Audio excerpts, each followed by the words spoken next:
കൂടുതൽ ആളുകളും ഡയബറ്റിക് മൂലം ബുദ്ധിമുട്ടുകൾ അനുഭവിക്കുന്നവരാണ്. ബിയോണ്ട് ദ 300, അതായത് 300ലും കൂടുതൽ വരുമ്പോഴാണ് അത് നമ്മൾ നല്ല രീതിക്ക് ശ്രദ്ധിക്കേണ്ടതാണ്. മെഡിക്കേഷൻസ് എടുക്കേണ്ട ആവശ്യങ്ങളൊക്കെ അവിടെ വരുന്നുണ്ട്. പലർക്കും ഉള്ള സംശയമാണ് ഫ്രൂട്ട്സ് കഴിക്കാൻ പറ്റുമോ എന്നുള്ളത്. അപ്പോൾ ഫ്രൂട്ട് ജ്യൂസ് കഴിക്കുന്നതിനേക്കാളും ഏറ്റവും ബെറ്റർ ഫ്രൂട്ട്സ് കഴിക്കുന്നതാണ്. സാലഡ്സിന്റെ ഉപയോഗം കൂടുന്നത് വളരെയധികം നല്ലതാണ്.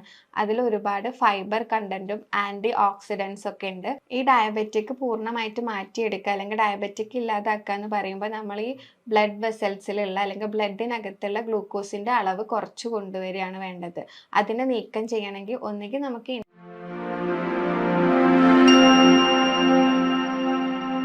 നമസ്കാരം, ഞാൻ ഡോക്ടർ അക്ഷര, ഭൂമി വെൽനസ് ക്ലിനിക്കിലെ ആയുർവേദ കൺസൾട്ടന്റ് ആണ്.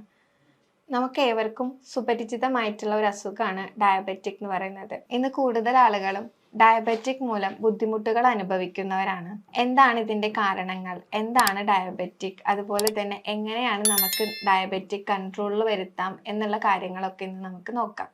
നമ്മുടെ ശരീരത്തിന് ഹാൻഡിൽ ചെയ്യാൻ പറ്റുന്നതിനേക്കാൾ കൂടുതൽ ഗ്ലൂക്കോസ് അല്ലെങ്കിൽ ഷുഗറിന്റെ അളവ് രക്തത്തിൽ എത്തുന്ന അവസ്ഥ അല്ലെങ്കിൽ രക്തക്കുഴലിൽ അടിഞ്ഞു കൂടുന്ന ഒരു അവസ്ഥേനെയാണ് നമ്മൾ ഡയബറ്റിക് എന്ന് പറയുന്നത്. ഇനി ഷുഗർ ലെവലിന്റെ റീഡിങ് നോക്കുകയാണെങ്കിൽ 100 to 200 mg/dl വരെയുള്ളത് നമുക്ക് നോർമൽ ആയിട്ട് കണക്കാക്കാം. ബിയോണ്ട് ദ 300, അതായത് 300ലും കൂടുതൽ വരുമ്പോഴാണ് അത് നമ്മൾ നല്ല രീതിക്ക് ശ്രദ്ധിക്കേണ്ടതാണ്. മെഡിക്കേഷൻസ് എടുക്കേണ്ട ആവശ്യങ്ങളൊക്കെ അവിടെ വരുന്നുണ്ട്. നമ്മൾ എപ്പോഴും പറയുന്നത് ബ്ലഡിൽ ഷുഗറിന്റെ ലെവൽ കൂടുമ്പോൾ എന്തുണ്ടാവും, ഡയബറ്റിക് ഉണ്ടാകും എന്നാണ്. പക്ഷെ ഇതിന്റെ മെയിൻ റൂട്ട് കോസ് എന്ന് പറയുന്നത് രക്തക്കുഴലുകളിൽ അല്ലെങ്കിൽ ആർട്ടറീസിൽ ബ്ലഡ് ഷുഗറിന്റെ കണ്ടന്റ് കൂടുന്നത് കൊണ്ട് മാത്രമല്ല, അത് ഇൻസുലിൻ റെസിസ്റ്റൻസ് അല്ലെങ്കിൽ ഇൻസുലിൻ ഡെഫിഷ്യൻസി ആണ് അവിടെ അതിന്റെ മെയിൻ റൂട്ട് കോസ് ആയിട്ട് നമ്മൾ കാണുന്നത്. ഇത് രണ്ടുമാണ് നമ്മൾ എപ്പോഴും അവിടെ കറക്റ്റ് ചെയ്യാനും ശ്രമിക്കേണ്ടത്.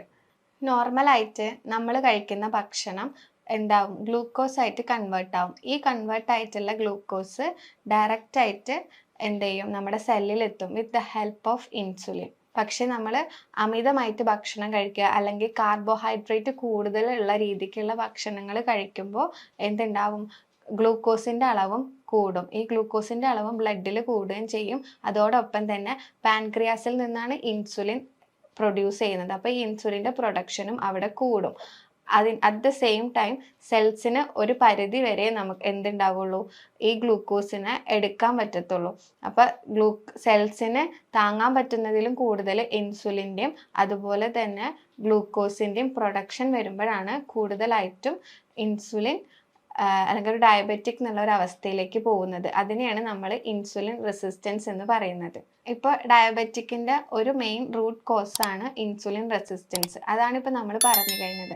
രണ്ടാമത്തെ കോസ് എന്ന് പറഞ്ഞിട്ടുണ്ടെങ്കിൽ ഇൻസുലിൻ ഡെഫിഷ്യൻസിയാണ്, അതായത് ഇൻസുലിൻ്റെ പ്രൊഡക്ഷൻ ഇല്ലാത്തൊരവസ്ഥ. അപ്പോൾ എന്തുണ്ടാവും, ഈ ഇൻസുലിൻ്റെ ഹെൽപ്പ് ഇല്ലാണ്ട് നമുക്ക് ഗ്ലൂക്കോസിനെ സെൽസിൽ എത്തിക്കാൻ പറ്റില്ല. അപ്പോൾ സെൽസിലേക്ക് എനർജി വേണ്ടത്ര രീതിക്ക് എത്തില്ല. അപ്പോൾ ഒരു റൂട്ട് കോസ് എന്ന് പറയുന്നത് ഇൻസുലിൻ്റെ ഡെഫിഷ്യൻസിയാണ്. ഇനി നമ്മൾ 2 തരത്തിലാണ് ഡയബറ്റിക് പറയുന്നത്. ഡയബറ്റിക് ടൈപ്പ് 1 ഉണ്ട്, ടൈപ്പ് 2 ഉണ്ട്. ഈ ടൈപ്പ് 1 എന്ന് പറയുന്നതാണ് ഇൻസുലിൻ ഡെഫിഷ്യൻസി കൊണ്ട് വരുന്നത്. അതായത് പ്രോപ്പർ ആയിട്ടുള്ള അളവിലുള്ള ഇൻസുലിൻ ഇല്ലാതെ പോകും. ഇൻസുലിൻ ഇല്ലാതെ പോകുമ്പോൾ അത് സെൽസിലോട്ട് എത്തില്ല ഗ്ലൂക്കോസ്. അപ്പോൾ ആ ഗ്ലൂക്കോസ് എവിടെ ഉണ്ടാവും, ബ്ലഡിൽ തന്നെ കിടക്കുന്നുണ്ടായിരിക്കും കൂടുതലും. അതൊരവസ്ഥയിലായിരിക്കും കൂടുതൽ ആളുകൾ മെലിഞ്ഞിരിക്കുന്ന ഒരു കാണുന്നത് ഡയബറ്റിക്കിൽ. ടൈപ്പ് 2 ഡയബറ്റിക്സ് എന്ന് വെച്ചിട്ടുണ്ടെങ്കിൽ ഇൻസുലിൻ റെസിസ്റ്റൻസ് കൊണ്ട് വരുന്നതാണ്. അപ്പോൾ ഇൻസുലിൻ റെസിസ്റ്റൻസ് വരുമ്പോഴും ബ്ലഡിനകത്ത് ഗ്ലൂക്കോസിൻ്റെ അളവ് കൂടുതലായിട്ട് കാണാം. അത് നമ്മളെ ഒബേസിറ്റി പോലുള്ള കാര്യങ്ങളിലോട്ട് എത്തിക്കും. അതാണ് ടൈപ്പ് 2 ഡയബറ്റിക്കിൽ പേഷ്യൻസ് എപ്പോഴും തടിച്ചിരിക്കുന്നത്. ഈ ഡയബറ്റിക് പൂർണ്ണമായിട്ട് മാറ്റിയെടുക്കുക അല്ലെങ്കിൽ ഡയബറ്റിക് ഇല്ലാതാക്കുക എന്ന് പറയുമ്പോൾ നമ്മൾ ഈ ബ്ലഡ് വെസൽസിലുള്ള അല്ലെങ്കിൽ ബ്ലഡിനകത്തുള്ള ഗ്ലൂക്കോസിൻ്റെ അളവ് കുറച്ച് കൊണ്ടുവരികയാണ് വേണ്ടത്. അതിനെ നീക്കം ചെയ്യണമെങ്കിൽ ഒന്നുകിൽ നമുക്ക് ഇൻസുലിൻ ഡെഫിഷ്യൻസി ആണെങ്കിൽ അവിടെ ഇൻസുലിൻ ആഡ് ഓൺ ചെയ്ത് പോകണം, അല്ല ഇൻസുലിൻ റെസിസ്റ്റൻസ് നീക്കം ചെയ്യുക. രണ്ടാമത്തേത് നീക്കം ചെയ്യാന്ന് ഉദ്ദേശിക്കുന്നത് സെൽസിന് കൂടുതലും ഇൻസുലിനായിട്ട് പ്രതികരിക്കാനുള്ള ഒരു ശേഷി ഉണ്ടാക്കി എടുക്കുക. ഇത് രണ്ടുമാണ് മെയിനായിട്ട് നമ്മൾ ഇതിൽ ചെയ്യേണ്ടത്. ഈ ഡയബറ്റിക് എന്ന് പറഞ്ഞിട്ടുണ്ടെങ്കിൽ അതൊരു ഡിസീസും അല്ല, ഒരു ഡയറ്ററി ഡിസോർഡർ ആണ്. നമ്മുടെ ഇംപ്രോപ്പർ ആയിട്ടുള്ളൊരു ഡയറ്റ് അല്ലെങ്കിൽ ലൈഫ് സ്റ്റൈൽ ഹാബിറ്റ് അങ്ങനെയുള്ള കാര്യങ്ങൾ കൊണ്ടാണ് നമുക്ക് ഡയബറ്റിക് ഉണ്ടാവുന്നത്. ഇനി ഡയബറ്റിക് പേഷ്യൻസ് അല്ലെങ്കിൽ ഒരു പ്രമേഹ രോഗി എന്തെല്ലാം കാര്യങ്ങളാണ് ശ്രദ്ധിക്കേണ്ടതെന്ന് നോക്കാം. അതായത് എന്ത് ഡയറ്റാണ് അവർ ഫോളോ ചെയ്യേണ്ടതെന്ന്. അപ്പോൾ കൂടുതലായിട്ടും ലീഫി വെജിറ്റബിൾസ് അടങ്ങിയ ഭക്ഷണങ്ങൾ കഴിക്കാം. അതിൽ എന്തുണ്ടായിരിക്കും, കലോറി കുറവായിരിക്കും, അതുപോലെ ഫൈബർ കണ്ടന്റ് ഒക്കെ കൂടുതലായിരിക്കും. അപ്പോൾ അത് കഴിക്കുന്നത് വളരെയധികം നല്ലതാണ്. രണ്ടാമതായിട്ട് കഴിക്കാൻ പറ്റുന്നത് വോൾ ഗ്രെയിൻസ് ആണ്. അതിൽ എന്താണെന്ന് വെച്ചിട്ടുണ്ടെങ്കിൽ കാർബോഹൈഡ്രേറ്റ്സ് കുറവായിരിക്കും, ന്യൂട്രിയൻസിൻ്റെ അളവ് കൂടുതലായിരിക്കും. അപ്പോൾ റാഗി, ഓട്സ്, ബാർലി പോലുള്ള കാര്യങ്ങളൊക്കെ കഴിക്കുന്നത് വളരെയധികം നല്ലതാണ്.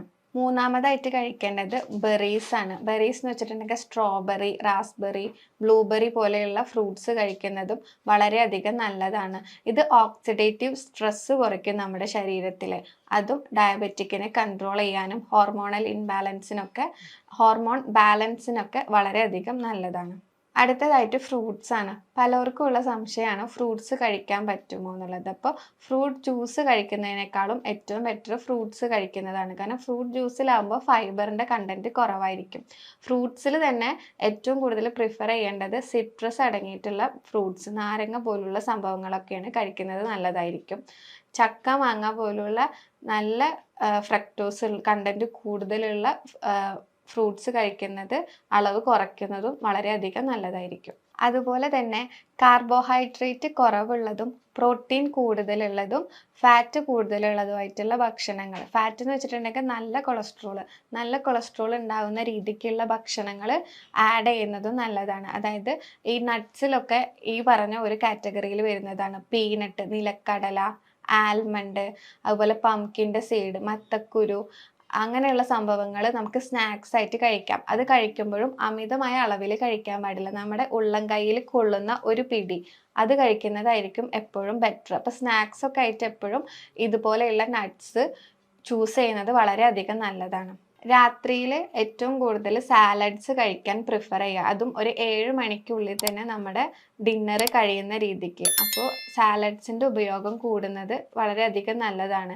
അതിൽ ഒരുപാട് ഫൈബർ കണ്ടന്റും ആൻറ്റി ഓക്സിഡൻസ് ഒക്കെ ഉണ്ട്. ഈ കഴിക്കുന്ന സാലഡ്സിൽ തന്നെ കുക്കുംബറും ഒണിയൻ്റെ കണ്ടന്റ് കൂട്ടുന്നതൊക്കെ വളരെയധികം നല്ലതാണ്. കുറേ പഠനങ്ങൾ തെളിയിച്ചിട്ടുണ്ട്. അതായത് ഒണിയൻ്റെ ഉപയോഗം, അതായത് ഉള്ളി ഉപയോഗിക്കുന്നത് ഡയബറ്റിക്കിനെ കുറയ്ക്കുന്നുണ്ട് എന്നുള്ള രീതിക്ക്.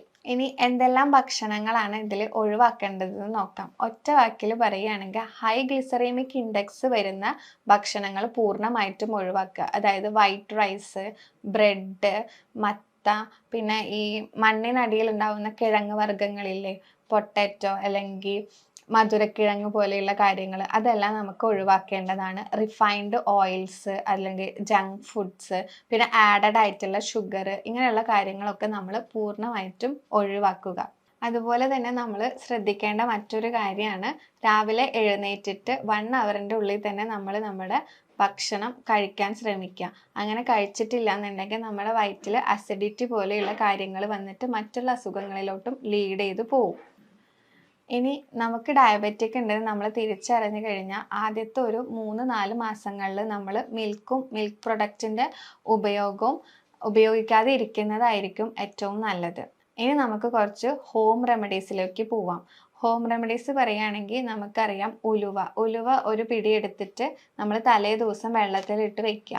രാവിലെ എണീറ്റിട്ട് നമ്മൾ ആദ്യം പ്ലെയിൻ വാട്ടർ കുടിക്കുക. അതായത് സാദാ വെള്ളം കുടിച്ചിട്ട് നമ്മൾ അതിൻ്റെ ശേഷം ഒരു എക്സസൈസോ മൈൽഡായിട്ട് 1/2 മണിക്കൂറോ 1 മണിക്കൂറോ നമുക്ക് എത്രയാണോ സമയം കിട്ടുന്നത് അതിനനുസരിച്ച് നമ്മൾ ഒന്നുകിൽ വാക്കിംഗ് ആണ് ഏറ്റവും നല്ലത്, അല്ലെങ്കിൽ എന്തെങ്കിലും നമുക്ക് എക്സസൈസ് ചെയ്തതിൻ്റെ ശേഷം ഈ ഉലുവ വെച്ചതില്ലേ അതൊന്ന് നമുക്ക് പിഴിഞ്ഞിട്ട് ഈ ഉലുവയോട് കൂടെ തന്നെ ഈ വെള്ളം കുടിക്കുന്നത് വളരെയധികം നല്ലതാണ്.